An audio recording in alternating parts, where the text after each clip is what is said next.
G'day and welcome to ReDriven. Now, before we get into this, we need to sort out what we mean by underrated tuner cars. We're not saying for a moment the likes of the Mazda Miata MX-5 or the Subaru WRX or various BMWs aren't worthy tuner cars. They obviously are all excellent at being tuner cars, but the thing is, with so many people tuning them, they're hardly underrated, are they? And the same thing can be said for various Nissan Skylines or Zs or Zs or Ford Mustangs or any Honda wearing a Type R badge.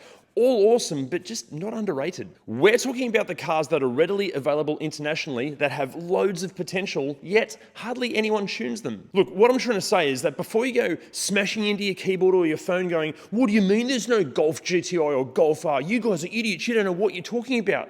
Look, the Golf GTI and the Golf R, they're amazing, but everybody modifies a bloody fast Golf, so again, they're hardly underrated, are they? Anyway, look, let's get into this, and kicking things off, and it's going to depend on where you're watching this from, it's either the Nissan Pulsar or the Nissan Tiida.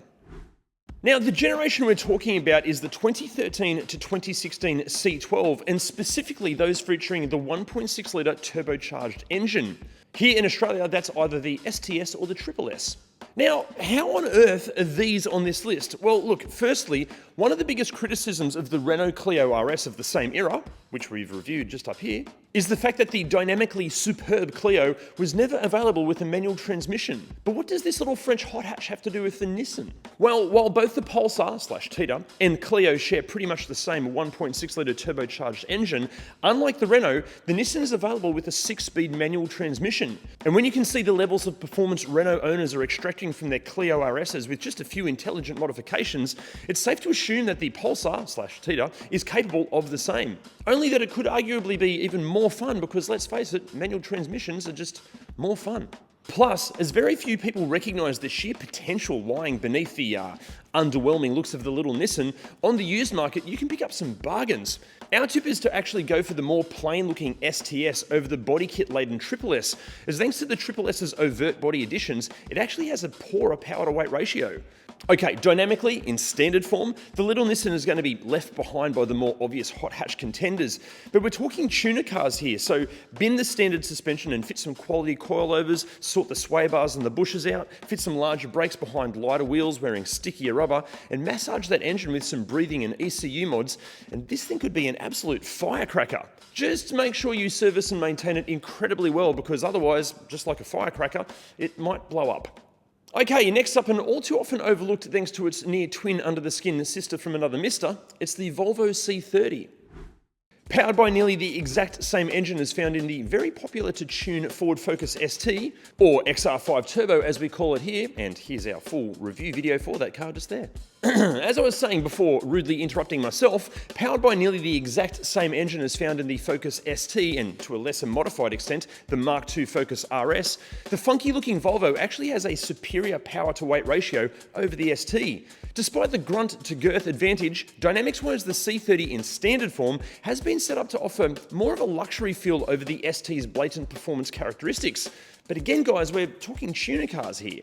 So fit some quality suspension upgrades, bigger brakes, lightweight or just more stylish wheels and quality performance tyres, and this thing will not only get the blood racing when you plant that right foot through some corners, but you'll be looking all cool and stylish when doing it. In terms of that engine, as those in the Ford community have shown us, these amazing sounding 5-cylinder turbocharged units are capable of some incredible power figures. However, we would be keeping to the conservative side of the tracks when it comes to tuning, as pushing its limits, like really with any engine, can and most likely will eat into reliability. Aside from that, these unique looking coupe hatch feature interiors that are dripping in Scandinavian levels of cool, and they are available with a 6-speed manual transmission. Plus, as they are all too often overlooked by those wanting a performance car, many examples on the used market have been owned by older conservative drivers that value the importance of a meticulous service history. So there are many well cared for and excellent condition examples out there. Now, all of that power is great, but let's be honest, power is pretty pointless without traction, which is something our next car does not struggle with. We call it the Mazda 6 MPS, but you might call it the Mazda Speed 6. Introduced towards the end of an era that many claim to be the peak for turbocharged all-wheel drive Japanese pocket rockets, rather than directly taking on Subaru's WRXs and Mitsubishi's Lancer Evos with yet another raw rally car for the road, Mazda took a direction that is now dominated by the likes of the Volkswagen Golf R, which is immense performance and dynamic ability, yet wrapped in a classy and understated outfit. Using the same powerful turbocharged 2.3-litre engine as found in the Mazda 3 MPS, or the Mazda Speed 3, the 6 avoids its smaller siblings' issues with torque steer and a lack of traction when planting that right foot by sending its copious amounts of power and torque to all 4 wheels via a 6-speed manual transmission and rear-limited slip diff. Plus, as we've seen over the years, the volume can certainly be turned up on this engine. However, regular care and maintenance while driving it with a high level of mechanical sympathy are imperative. As we've also seen over the years, these things can go bang if mistreated. Now, look, even with some quality suspension, brakes and tyres fitted,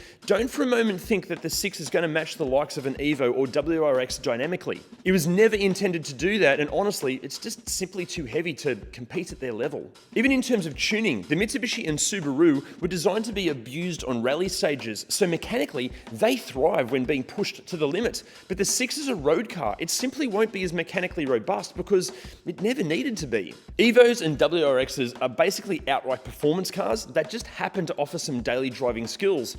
But it's critical to remember that the 6 MPS flips that objective completely.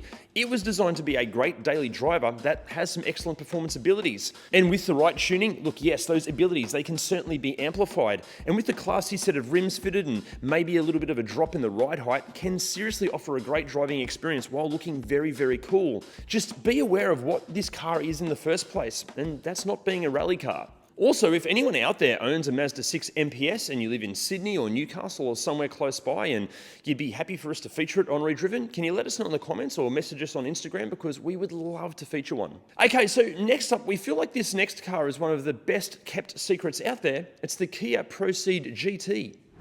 Actually, look, while we will focus on the Proceed GT for this bit, pretty much any smallish car in the Kia and Hyundai family featuring this turbocharged 1.6-litre engine makes for an underrated tuner car. Veloster Turbo, i30 or Elantra SR, Kia Cerato Coupe, depending on where you're watching this from, there are a host of various Kias and Hyundais packing this awesome little engine.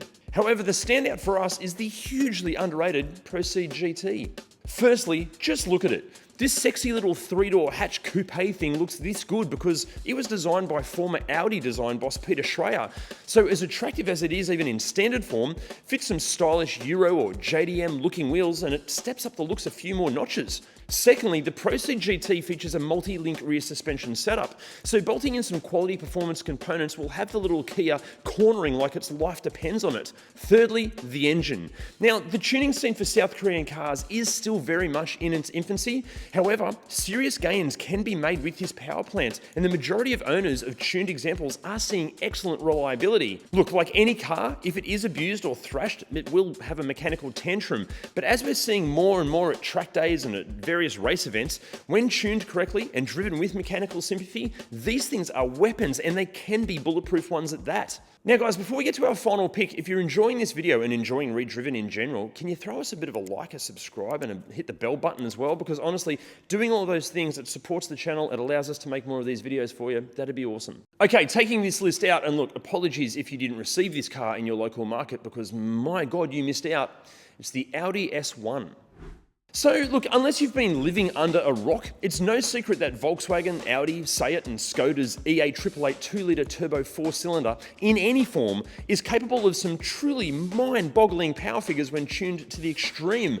And even just with a light ECU massage and some breathing mods, the power and performance gains that Golf GTI, Golf R, Audi S3 and TT owners are finding are immense. Not to mention the 700 odd other models of car that feature this engine. The S1 is what happens when you take the engine and manual transmission from a Golf GTI, pair it with the all-wheel drive system from the Audi S3, and then bolt all of that into the smallest, lightest model that Audi makes. Meaning that All of the immense performance, handling, braking, and dynamic gains available from the S1's larger siblings should be amplified when applied to a smaller, lighter package. Plus, thanks to the S1 being almost forgotten by all but those in the know, and the fact that for similar money there are just larger, more practical, and more obvious alternatives out there, the S1, for us at least, is the most underrated tuner car out there. Okay, the S1, it's not perfect. As is well documented, these engines, they do have their gremlins, and if not maintained and cared for, when pushed hard, they can go bang. There are also a few reports of, let's say, electrical idiosyncrasies, and you will probably need to upgrade the clutch. And when fitted with the optional sport seats, and thanks to the diff under the boot, they do struggle to offer the same practicality and rear seat room as other small cars. However, look, rather than approaching the S1 as a small hatchback that has some performance credentials, bolt in some quality aftermarket components, tune it intelligently, and think of it as a serious performance weapon that just happens to have some small hatch abilities. Very popular to tune, or XR5 Turbo as we call it here, and here's our full revideo. Me, mate. And here's our full revideo. Revideo is not a word, Cal. Okay, next up, we feel like this car. Me, mate. Brain. Actually, look, what we will introduced. Jesus Christ. Introduced to. Oh my God, I can't say that word. Introduced to. So guys, we want to know what makes up your top 5 list of underrated tuner cars. Let us know in the comments and we'll see you next week. See ya.